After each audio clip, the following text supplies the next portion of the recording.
रेन्जरैतिर ठिक हुन्छ यो वाइल्ड लाइफमा भन्दा सिएफमा ठिक हुन्छ हेलो हेलो हेलो ओ हाम्रो गणेश भाइ हामी चाहिँ अहिले चितवनतिर एनटिएनसीको हेड अफिस सौराची टनमा है हामी आइओएफ पोखराको बिएससी फर्स्ट इयर ब्याचको फर्स्ट टुर अब्जर्भेसन टुरमा 14 दिनको लागि चाहिँ हामी कहाँ छौँ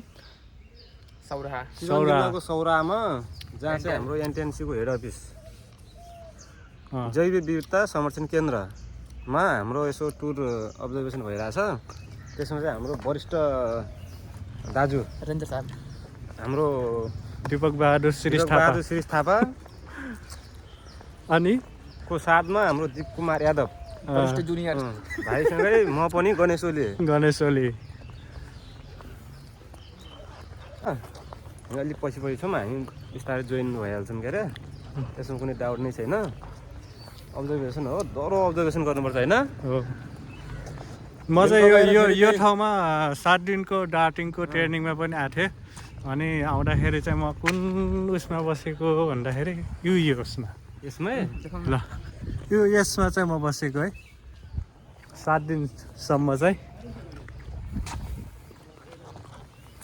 हामी उहाँको नाम पुष्पाञ्जली होइन त्यो त ऊ भएको होइन पुष्पाञ्जली त गइसक्यो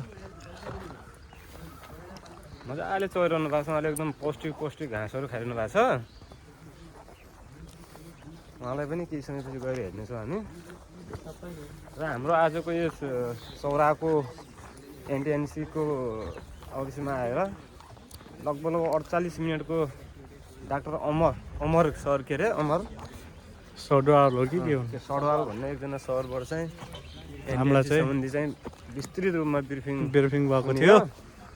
त्यो सकेर थोरै अब्जर्भेसन गरेर हामी यसपछि बाघमारा सामुदायिक वन जाने प्रोग्राम छ। जारी छ हाम्रो यात्रा। हाम्रो ग्रुप चाहिँ त्यहाँ छ है 1-2 जना भाइहरू पछाडि आउँदैछन्।